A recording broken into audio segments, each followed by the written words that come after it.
Hello, folks. Hi, it's Jeff here, the Colorado Whiskey Guy. How are you folks doing tonight? Well, here I am. I'm live. Yes, this is live. This is actually happening right now.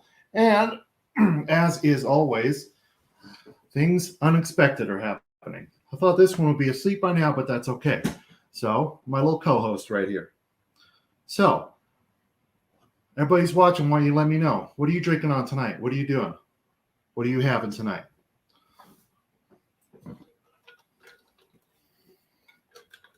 Me, I'm going with water for now, but you bet that'll change later. Hi, Raina, how you doing? Hello. Okay, don't push the buttons. All right. Well, just figure I'd get started here and tell everybody, coffee and sick kids. Yeah, I understand that sucks. Okay. So, a little distraction here. So, hi. Everybody who already knows, doesn't know, I'm Jeff. I'm the Colorado Whiskey Guy, and this is my first live event. So, you bear with me. A whole bunch of unexpectedness happening, I'm sure. So, wanted to go over with you and just go over a few things that I have learned while doing this. So, first off, who I am. My name is Jeff. I'm the Colorado Whiskey Guy. Now, I wasn't obviously always that. I just started this earlier this year. So my journey is that I started as a lover of Scotch. I just drank Scotch, and I just had the one kind that I liked, Glenfiddich. So, that's where I started. But, earlier during the pandemic, 2020, this one was 3 months old and not sleeping. So I found a documentary on Hulu about bourbon. And after watching it over a series of nights, I was curious. I was like, hey, what is this about? And I realized I've never tried bourbon. So I was curious. I wanted to try it. And I decided to start and try different things. And I started with all the basics. I started going first through YouTube. And I searched, beginner whiskeys, beginner bourbons. And I found a few different videos, but I saw one that I really liked that was a pair of guys talking about whiskey, talking about bourbon. So I watched that, and it got me more and more curious. So I decided, okay, I'm going to start sampling things. So I got this list of things that I needed to try. And I went through and I tried them, and I'm like, this is really good. This is really delicious. Now, that was 2020, of course. So, things were different. I wasn't all about Colorado whiskey. That developed later. And after 2021, I was more curious, like, are there any made in Colorado? Hold on. Here, go. Oh. Of course, everything. So I was curious, are there any whiskeys made in Colorado?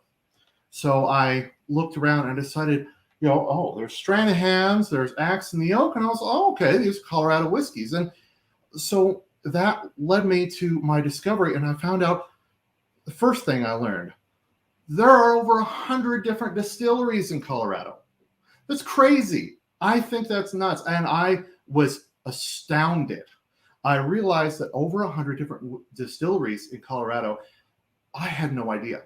I thought it was just like Stranahan's, Axe in the Oak, and maybe 3 or 4 others.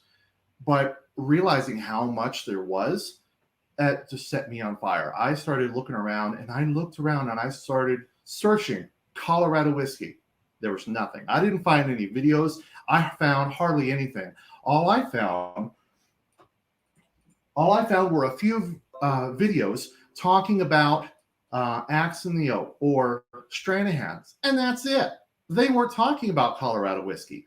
So I'm like, no one's talking about this, and there's over 100 different distilleries, and obviously if they're here doing it, they're doing something right. So I started looking around, and over 100 different distilleries. I found, obviously I found Stranahan's. really good one. But I also found all the different ones like, Breckenridge and how good that was. But the one that really got me was Peach Street. Peach Street out of Palisade, Colorado. Now, they are really doing things right. They got a lot of really neat whiskey, really delicious stuff. I've only tried one or two. I haven't tried that much, but I am so curious about all of it. Now, the second thing I found out, is that some Colorado whiskey is sourced, and that's okay. That isn't a bad thing. Now, for those who are brand new, don't know what that is, sourced whiskey, what that means, there are larger distilleries, one in Indiana, some in Kentucky, that they sell their whiskey to other distilleries. Now, that isn't a bad thing. The common idea is like, oh, well, that's, they're not really making it. Oh, they're not really. That's not a big deal. Case in point, Hogback. Now, they started in, I think it was 2018, maybe 2019. 2018, I think. They started off with sourced bourbon. Now, that got them started. They have high rye bourbon. They have their rye whiskey. They have different things that they've gotten that they've used to help build their business. But they haven't just let it sit. They haven't been secret about it. They said, okay, yes, we sourced this. This is from here. But they also change it too. They blend it. They blend it to their palate. And that's one thing about whiskey in general that I found out is that taste is subjective and blending is hard. Anybody can, just buy a barrel of whiskey and put it out there in bottles and sell it. But, when you have these barrels, you buy 2 or 3 barrels at a time, and you have to, it does not work, baby. You buy 2 or 3 barrels at a time, and then you have to put this together in a bottle. Now, that's hard. Every barrel has its own taste. That's the thing. It may be the same bourbon you put in there. It may be the same kind of barrel you put in there, but it won't age exactly the same because it's a combination of the whiskey, the barrel, where it sits, where it ages. Now, with all of that, it takes time to figure that out, and it takes a good palate to do that. Now, I think that this stuff, the Hogback, is really delicious. A nice blend of MGP high rye bourbon. It's good. Now, Breckenridge, their basic, this is the Broncos version, but their basic Breckenridge bourbon says a blend of straight whiskeys. They distill some in Colorado. They have some that they bought from Indiana and Tennessee. And they put that all together and they say, here it is. Here's Colorado, this Breckenridge whiskey. Now, they've gotten in trouble before, but that's okay. They're learning too. Now, they just got bought out, but that's interesting news. Actually, they got bought out by a weed company. How about that? But Colorado whiskey, some of it is sourced, but they're using it to start. Old Elk bourbon, Old Elk whiskey out of Fort Collins. They are doing fantastic things. They are sourcing to help get them started, but they have a still. They are distilling their own. They are aging it. But the thing is about whiskey, it takes at least 2 years just to call it straight bourbon. So it takes time. So what do you do in that time? Unless you have, come on, quit. Unless you just have buckets of money that you can literally make a product and let it sit for 4 years, you have to do something. So they source whiskey to help get them started. But not just anything, not just your basic stuff that they can get. So they have their head distiller is a guy named Greg Metz, who came from MGP, where they got their whiskey. And they have a custom mash bill. What that means is a recipe for just their stuff. But soon, I don't know how long, but they're going to be releasing their own stuff made right here in Colorado. And I think that's fantastic. And my daughter thinks these cords are fantastic. So that's the second thing that I've learned. Go on, go on. Oh, you're okay. So, oh, come here. Yeah, I know. Come here. Shush. Come here.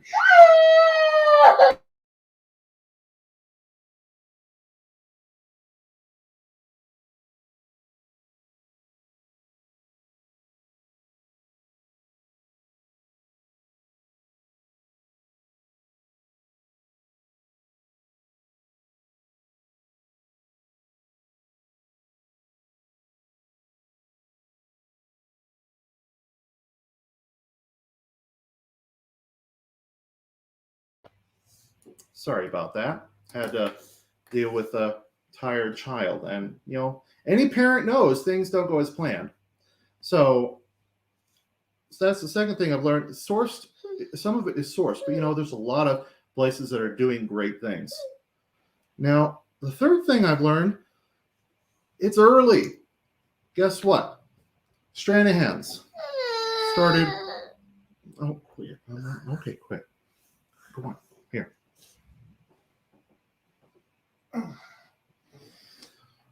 Stranahan's was the first. They started here in Colorado in 2004. Now, so they started in 2004. They have first release, I believe, was 2006. So they really started a long time ago. But going through, it takes time to really get things going. So they started, and they're the first ones. But they're not a bourbon. They're a single malt. That's a really neat thing, I think, is Colorado's not just about bourbon. Colorado is about American single malt, too. Because guess what? That's the first one. That's the first American single malt in Colorado. Now, I don't know who the first single malt period was, but I believe, Stranahan's was the first period.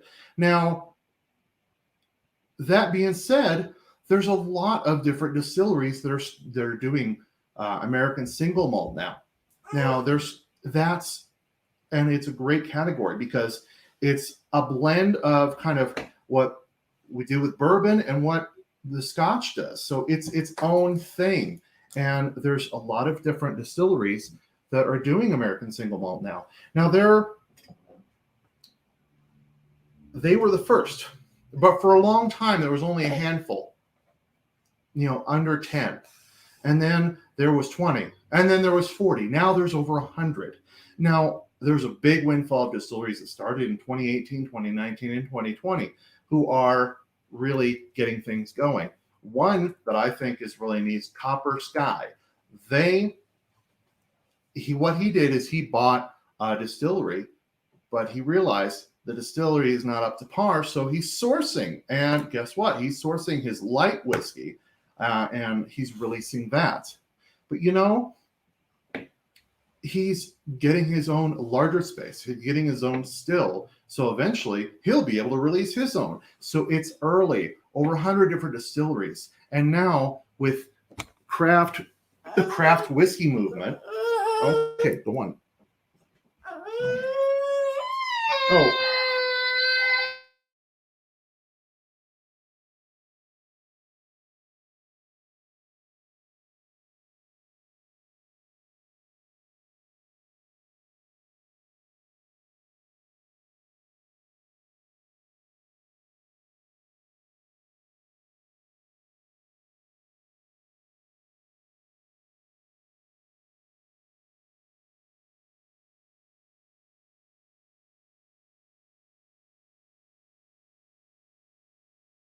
Well, unfortunately, folks, I'm going to have to cut this short.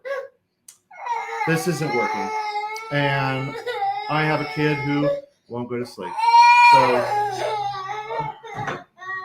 I have to be a parent. And that's okay because things happen. If I can, I'll come on later and I'll see if there's anyone around. I'll just do an impromptu live event. So if you're able to, I'll see you later. But you know what? For now, have a good day.